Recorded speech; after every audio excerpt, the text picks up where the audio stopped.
ಮತ ಸಂಚಲನವನ್ನು ನಡೆಸುತ್ತಾ ಮತ್ತು ಪ್ರವಾಸವನ್ನು ಕೈಗೊಂಡು ಬಾಬಾ ಸಾಹೇಬ್ ಅಂಬೇಡ್ಕರ್ ಅವರ ಸಂವಿಧಾನವನ್ನು ಉಳಿವಿಗೆ ಅಳಿಸಲಿಕ್ಕೆ ಪ್ರಯತ್ನ ಪಟ್ಟಿರ್ತಕ್ಕಂಥವನ್ನ ಅದು ಉಳಿವಿಕೆಗಾಗಿ ಈ ಸಂದರ್ಭದಲ್ಲಿ ರಾಜ್ಯಾದ್ಯಂತ ಮತ ಸಂಚಲನವನ್ನು ರೂಪಿಸಿದ್ದಾರೆ. ಅದನ್ನು ಕುರಿತು ಈ ಮತ ಸಂಚಲನ ಮತ್ತು ಈ ಕೋಮುವಾದವನ್ನು ಯಾವ ರೀತಿ ತೊಲಗಿಸಬೇಕು ಎಂಬುದರ ವಿರುದ್ಧ ನಾವು ಯಾವ ರೀತಿ ಮುಂದಕ್ಕೆ ಸಜ್ಜಾಗಬೇಕು, ಮತಗಳನ್ನು ಯಾವ ರೀತಿ ಹಾಕಬೇಕು ಎಂಬುದರ ಬಗ್ಗೆ ನಮ್ಮ ಹಿರಿಯರಾದಂತಹ ದೊಡ್ಡ ಸಂಘಟನೆಗಳ ಮುಖಂಡರಾದಂತಹ ನಮ್ಮ ಸಿ ಜಿ ನಾಗರಾಜನವರು ಮಾತನಾಡಬೇಕಾದ ಅಂಬೇಡ್ಕರ್ ಅವರ ಕುಡಿಯಾದ ಆನಂದರಾವ್ ಅಂಬೇಡ್ಕರ್ ಅವರು ಬಂದವರೆ. ಇದು ನಮ್ಮ ಪುಣ್ಯ ಅಂತ ತಿಳ್ಕೋಬೋದು. ಯಾಕಂತಂದರೆ ಈ ಪ್ರಪಂಚಕ್ಕೆ ಒಳ್ಳೆಯದು ಮಾಡಿರ್ತಕ್ಕಂಥ ವ್ಯಕ್ತಿ ಆ ಕುಡಿ ನಮ್ಮ ಮಗ ಕಡೆ ತಾಲೂಕು ಬಂದಿದೆ ಅಂತಂದರೆ ನಮ್ಮ ಅದೃಷ್ಟ ಅನ್ಬೋದು. ಅವ್ರು ಬಂದು बाबा साहब के संविधान के वजह से बैठता है और बाबा साहब के संविधान पे बैठता है और बाबा साहब के विचारों पे नहीं चलते। तो हम लोग को अभी यही कोशिश है, हम लोग सभी अभी करीब ये सभी इकट्ठा होना चाहते हैं। अभी यहाँ 10 संगठन हमारे इन्होंने संगठन ने इकट्ठा किए हैं। हम लोग चाहते हैं कि ऐसे सभी संगठन इकट्ठा है। अब बाबा साहब का एक भाषण है, तो बाबा साहब कहते हैं कि देश में कभी डेमोक्रेसी सही मायने में चलेगी तो इस देश में जो हैवनॉट्स है, उन्होंने वो इंग्लिश में भाषण है उसमें उन्होंने एक वर्ड यूज किया हैवनॉट्स, और उसमें उन्होंने एक्सप्लेनेशन वो हु आर हैवनॉट्स, जो सत्ता संपत्ति से अभी तक वंचित है, जिनको सत्ता संपत्ति का अभी तक अधिकार नहीं मिला, वो सभी लोग इकट्ठा आने चाहिए। और उन्होंने इस देश में सत्ता अपने हाथ में लेके अपने लिए ये सरकार चलानी चाहिए, और ये हो नहीं रहा है। हम कोशिश कर रहे हैं दिल्ली पुलिस सेना की तरफ से ऐसे लोगों को इकट्ठा करके सही मायने में बाबा साहब के विचारों पे देश का आगे बढ़ना होगा, तो ही देश में गरीब गरीब नहीं रहेगा और ज़्यादा श्रीमंत नहीं रहेगा, इक्वालिटी आ जाएगी, आर्थिक इक्वालिटी आएगी, और यही हमारी कोशिश है।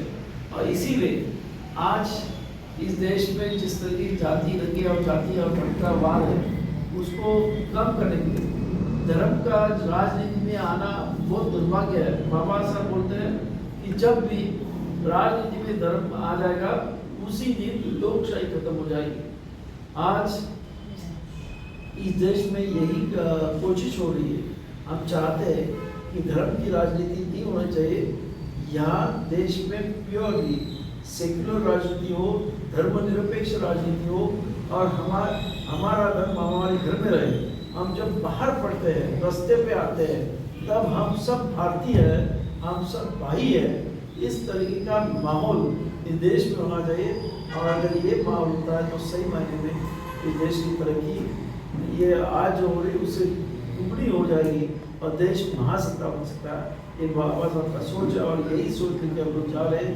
और इसीलिए आज इस कर्नाटका इलेक्शन में हम लोग सेक्युलर फोर्सेस को इकट्ठा करने के लिए हम लोग कोशिश कर रहे हैं, और इसीलिए यहाँ कर्नाटका में हम लोग ने कांग्रेस को सपोर्ट किया। और मैं चाहता हूँ कि के सभी लोग जो अम्बेडकरवादी है वो सभी कांग्रेस के साथ जाएंगे। ये हम लोग ये आपको निवेदन है। धन्यवाद। ಅಧಿಕಾರ ನಡೆಸಿದಂಥ 15ನೇ ವಿಧಾನಸಭೆ ಅತ್ಯಂತ ಅವಮಾನೀಯವಾದ ಮತ್ತು ಅಸಂಬದ್ಧವಾದ ಪ್ರಜಾಪ್ರಭುತ್ವ ವಿರೋಧವಾಗಿ ರಚನೆಯಾಗಿ ನಡೆದಂಥ ವಿಧಾನಸಭೆ. ಯಾಕಂದರೆ ದಳ ಮತ್ತು ಕಾಂಗ್ರೆಸ್ ಎರಡು ಕೊಲೆಕ್ಷನ್ ಗಠಬಂಧನ ಸರ್ಕಾರ ನಡೆಯುವ ಸಂದರ್ಭಕ್ಕೆ ಈ 17 ಜನ ದಳ ಮತ್ತು ಕಾಂಗ್ರೆಸ್ಸಿಂದ ಬಿಟ್ಟು ಹೋಗಿಲ್ಲ ಅಂದರೆ ಬಿಜೆಪಿ ಸರ್ಕಾರ ಬರ್ತಾನೆ ಇದೆ. ಎಂಥ ಅಕ್ರಮ ಸಂಬಂಧ ಇದು ಪ್ರಜಾಪ್ರಭುತ್ವದ ಮೇಲೆ ನಡೆದಂಥ ಘನಘೋರವಾದಂಥ ಕಗ್ಗೊಲೆ. ಎಷ್ಟು ಅವಮಾನ ಆಗ್ತದೆ. ಒಬ್ಬ MLA ಎಲೆಕ್ಟ್ ಆಗಿಬಿಡ್ತಾರೆ, ಲಕ್ಷಾಂತರ ಜನ ಅದರಲ್ಲಿ ಪಾಲ್ಗೊಂಡಿರ್ತಾರೆ, ಅವರು ಸಾವಿರ ಲೀಡ್ ಗೆದ್ದಿರ್ತಾರೆ. ಗೆದ್ದಂಥ ವ್ಯಕ್ತಿಗಳು ತನ್ನ ಕೆಲಸ ಆಗಿಲ್ಲ, ನನಗೆ ಒಳ್ಳೆ ಪೋರ್ಟ್ಫೋಲಿಯೋ ಸಿಕ್ಕಿಲ್ಲ, ನನಗೆ ಮಾನ್ಯತೆ ಸಿಕ್ಕಿಲ್ಲ ಅಂತ ಸ್ವಾರ್ಥವಾಗಿ ಯೋಚನೆ ಮಾಡಿ ಈ 17 ಜನ JDS ಮತ್ತು ಕಾಂಗ್ರೆಸ್ಸಿಂದ ಬಿಟ್ಟು ಹೋಗಿ ಬಾಂಬೆಗೆ ಹೋಗಿ ಬಾಂಬೆ ಟ್ರೈನ್ ಅಪ್ ಆಗಿ ಅಲ್ಲಿಂದ ಹೈಜಾಕ್ ಆಗಿ ಅಲ್ಲಿಂದ ಬಂದು ಸರ್ಕಾರವನ್ನು ಉರುಳಿಸಿ ಇನ್ನೊಂದು ಸರ್ಕಾರ ಮಾಡಿದ ಒಂದು ಅನೈತಿಕ ಅಕ್ರಮ ಸಂಬಂಧದ ಒಂದು ಮಾಡಿ ಕ್ಷಣ ಮಾತ್ರದಲ್ಲಿ ತನ್ನ ಸಂಕಲ್ಪವನ್ನ, ತನ್ನ ಬದ್ಧತೆಯನ್ನ, ತನ್ನ ಆಯ್ಕೆಯನ್ನ ಗುಪ್ತವಾಗಿ ವೋಟ್ ಮಾಡುವಂಥ ಅಧಿಕಾರನ ಬಾಬಾ ಸಾಹೇಬ್ ಅಂಬೇಡ್ಕರ್ ಕೊಟ್ಟಿದ್ದಾರೆ. ಅಂತ ಹಕ್ಕು ಚುನಾವಣೆ ಸಂದರ್ಭದಲ್ಲಿ ಸಂಭ್ರಮದಿಂದ, ಒಂದು ಬದ್ಧತೆಯಿಂದ, ಒಂದು ಜಾಗರೂಕತೆಯಿಂದ ಒಂದು ಬದಲಾವಣೆ ತರ್ತಾ ಇದ್ದೀವಿ. ನನ್ನ ಸರ್ಕಾರ ರೂಪಿಸ್ಬೇಕಾದ್ರೆ ನಾನು ಈ ಸರ್ಕಾರದಲ್ಲಿ ಪಾಲ್ದಾರ, ನಂದು ಈ ಸರ್ಕಾರ ಅಂತ ಪಾಲ್ಗೊಳ್ಳೋ ಚುನಾವಣೆಗಳ ದಿನಾಂಕಗಳು ಇವತ್ತು ಎಷ್ಟು ಮಟ್ಟಿಗೆ ಅವಹೇಳನ ಆಗಿರೋದಕ್ಕೆ ನಮ್ಮ ದೇಶಕ್ಕೆ ಮುಂದಿನ ಭವಿಷ್ಯ ಆಗಿರ್ತಕ್ಕಂಥ ನಮ್ಮೆಲ್ಲರಿಗೂ ಗೊತ್ತಿರುತ್ತೆ. ಇದು ದುರಂತ. ಇವತ್ತು ನಮ್ಮ ದೇಶಕ್ಕೆ ಸ್ವತಂತ್ರ ಬರಬೇಕಾದ್ರೆ ಒಂದು ಶತಮಾನಗಳ ಕಾಲ ನಿರಂತರ ಹೋರಾಟ ಆಗಿದ್ದಕ್ಕೆ ಎಷ್ಟೊಂದು ತ್ಯಾಗ ಬಲಿದಾನ ಸಿಕ್ಕಿರ್ತಕ್ಕ ನಮ್ಮ ಸ್ವತಂತ್ರದಲ್ಲಿ 15 ವಿಧಾನಸಭೆಗಳನ್ನು ರಚನೆ ಮಾಡಿ 16ನೇ ವಿಧಾನಸಭೆಗೆ ನಾವು ಸಿದ್ಧತೆ ಕೊಡ್ತಾ ಇದ್ವಿ.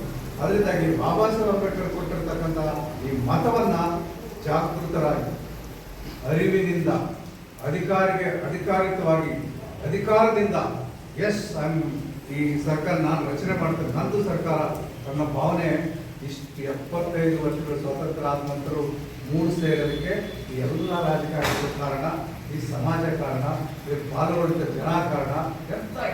ಎಂಥ ಪರಿಸ್ಥಿತಿ ಯಾವುದಾದ್ರೂ ಪ್ರಪಂಚದಲ್ಲಿ, ಇಡೀ ಪ್ರಪಂಚದಲ್ಲಿ ಯಾವುದಾದ್ರೂ ದೇಶದಲ್ಲಿ ಮನೆಗೆ ಹೋಗಿ ಬೀದಿಗೆ ಹೋಗಿ ಓಟ್ ಕೊಡು, ದುಡ್ಡು ಕೊಡು ಅಂತ ಎಲ್ಲ ಇದೆಯಾ? Is it possible? ಈಗ ಎಷ್ಟು ಅವಮಾನ ನಮ್ಮ ಸ್ವಾತಂತ್ರ್ಯಕ್ಕೆ, ನಮ್ಮ ದೇಶಕ್ಕೆ. Shame on our part. ಆದರೆ ಅಂಥದ್ದು ನಾನು ಎಷ್ಟು ಹೇಳಿದ್ರು ಅದನ್ನೇ ನಡೀತಾ ಇದೆ. ಅದರಿಂದಾಗಿ ಅದರ ಹೊರತಾಗಿ ಒಂದು ಹೊಸ ಸಂಪ್ರದಾಯ ಕ್ರಿಯೇಟ್ ಆಗಬೇಕು. ಇದೇ ರೀತಿ ಹೋದರೆ ದೇಶ ಭವಿಷ್ಯ ಹಾಳಾಗ್ತದೆ ಅನ್ನೋ ಕಾರಣಕ್ಕಾಗಿ ಈ 16ನೇ ವಿಧಾನಸಭೆ ರಚನೆಯ ಸಂದರ್ಭಕ್ಕೆ ಮೇ 10ನೇ ತಾರೀಕು ನಡೆಯುವಂತಹ ಚುನಾವಣೆಯಲ್ಲಿ ಇಡೀ ಪ್ರಪಂಚದಲ್ಲಿ ಬಹುದೊಡ್ಡ ಡೆಮೋಕ್ರಸಿ ಇರ್ತಕ್ಕಂಥ ದೇಶ ಅಂದರೆ ಭಾರತ ದೇಶ ಅಂತ ಹೆಗ್ಗಳಿಕೆ ಬಾಬಾ ಸಾಹೇಬ್ ಅಂಬೇಡ್ಕರ್ ಅವರು ಕೊಟ್ಟಿರ್ತಕ್ಕಂಥದ್ದು. ಆಮೇಲೆ ಜಗತ್ತಲ್ಲಿರ್ತಕ್ಕಂಥ ಸಂವಿಧಾನಗಳ ವಾಲ್ಯೂಮ್ ಇದೆಯಲ್ಲ, ಆ ಪುಸ್ತಕಕ್ಕೆ ಕಂಪೇರ್ ಮಾಡಿದ್ರೆ ಇಂಡಿಯನ್ ಕಾನ್ಸ್ಟಿಟ್ಯೂಷನ್ ಬಹಳ ದೊಡ್ಡದು. ಆದರೆ ಅಂಥ ಒಂದು ಸಂವಿಧಾನ ಬದಲಾವಣೆ ಮಾಡ್ತೀನಿ ಅಂತ ಅಂಥ ಸಂವಿಧಾನಕ್ಕೆ ಧಕ್ಕೆ ಬಂದಿದೆ. ಅದರಿಂದ ಸಂವಿಧಾನವನ್ನು ಕಾಪಾಡುವಂಥ ಸೆಕ್ಯುಲರ್ ಫೋರ್ಸಸ್, ಜಾತ್ಯತೀತ ಶಕ್ತಿಗಳಿಗೆ ನಾವು ಬೆಂಬಲಿಸ್ತಾ ಇದ್ದೇವೆ. ಸಂವಿಧಾನ ದುರ್ಬಲಗೊಳಿಸಬೇಕು ಅಂತ ಹೇಳಿ ಜನವಿರೋಧಿ ಕಾನೂನುಗಳನ್ನು ತಂದಿರೋದ್ರಿಂದಾಗಿ ನಾವು ಷರತ್ತುಬದ್ಧವಾಗಿ, ಕಾಂಗ್ರೆಸ್ನವರಿಗೆ ನಾವು ಷರತ್ತುಬದ್ಧವಾಗಿ ಏನೇನು ಜನವಿರೋಧಿ ಕಾನೂನುಗಳು ತಂದಿದ್ದಾರೆ, ಬೆಲೆ ಏರಿಕೆ ತಂದಿದ್ದಾರೆ, ಜನರ ಬದುಕನ್ನ ಬಹಳ ಇದು ಮಾಡಿದ್ದಾರೆ ಅಂತ ಹೇಳಿ ನಾನು ಈ ಸಂದರ್ಭದಲ್ಲಿ ಕಾಂಗ್ರೆಸ್ಗೆ ಮತ ನೀಡಿ ಅಂತ ಹೇಳಿ ನಮ್ಮ ರಾಷ್ಟ್ರೀಯ ಅಧ್ಯಕ್ಷರಾದ ಸದಸ್ಯ ಆನಂದ ಅಧ್ಯಕ್ಷರ ಸಾಹೇಬರ ಅವರ ಅಧ್ಯಕ್ಷತೆಯಲ್ಲಿ, ಅವರ ಆದೇಶದ ಮೇರೆಗೆ ಇವತ್ತು ಬೆಳಗ್ಗೆ ಮುನೇಶ್ ತಿವಾರಿ, ರಾಷ್ಟ್ರೀಯ general secretary, KPCC press meet ಇತ್ತು. ಮುನೇಶ್ ತಿವಾರಿ ಅವರ ಜೊತೆ ಈ ಪ್ರೆಸ್ ಮೀಟ್ ಮಾಡಿ ಅವರನ್ನು ಮಾತುಕೊಟ್ಟು ಪವನ್ ಖೇರಾ ಮತ್ತು ಮುನೇಶ್ ತಿವಾರಿ ಇವರು ರಾಷ್ಟ್ರೀಯ ನಾಯಕರಾಗಿದ್ದರು. KPCCಯಲ್ಲಿ ಅವರು ಪ್ರೆಸ್ ಮೀಟಿಂಗ್ ಮಾಡಿದ್ವಿ. ಮೊನ್ನೆ ಅಧ್ಯಕ್ಷರಾದಂಥ ಶಿವಕುಮಾರ್ ಅವರ ಜೊತೆ ಕೂಡ ಒಂದು ಪ್ರೆಸ್ ಮೀಟ್ ಮಾಡಿದ್ವಿ. ಮತ್ತು ಖರ್ಗೆ ಸಾಹೇಬ್ ಅಂತ ಕೂಡ ಎಲ್ಲ ಹೇಳಿ ನಮ್ಮ ಬೆಂಬಲವನ್ನು ಚರ್ಚಿಸಿದ್ವಿ. ಜೊತೆಗೆ ಚಾಲನಾ ಸಂಸ್ಥೆಗಳನ್ನೆಲ್ಲ ಒಟ್ಟಿಗೆ ಈ ಸಾರಿಯ ಹೌದು ಎಲ್ಲ ಕಡೆ ಪ್ರೆಸ್ ಮೀಟ್ ಪದ್ಧತಿ ನಡೀತದೆ. ರಾಜ್ಯಾದ್ಯಂತ ನಾವು ಇದು ಮಾಡ್ತಾ ಇದ್ವಿ. ಇಂಥ ಒಂದು ಐತಿಹಾಸಿಕ ಒಂದು ರಾಜಕೀಯ ತೀರ್ಮಾನವನ್ನು 1982ನಲ್ಲಿ ತಗೊಂಡಿದ್ವಿ. 1982ನಲ್ಲಿ ರೈತ ಸಂಘದ ಜೊತೆ ಗುಂಡೂರಾವ್ ಸರ್ಕಾರ ನಡೆಸಲಿಕ್ಕೆ ಜನಸಂಘ ಸಮಿತಿ ಬಹಳ ದುಚ್ಚುಂಗ ಸ್ಥಿತಿಯಿಂದ ಕೂಗಟ್ಟಿದ್ದ ಕಾಲದಲ್ಲಿ ನಾವು ಆ ಸರ್ಕಾರ ಬದಲಾವಣೆ ಮಾಡಿದ್ವಿ.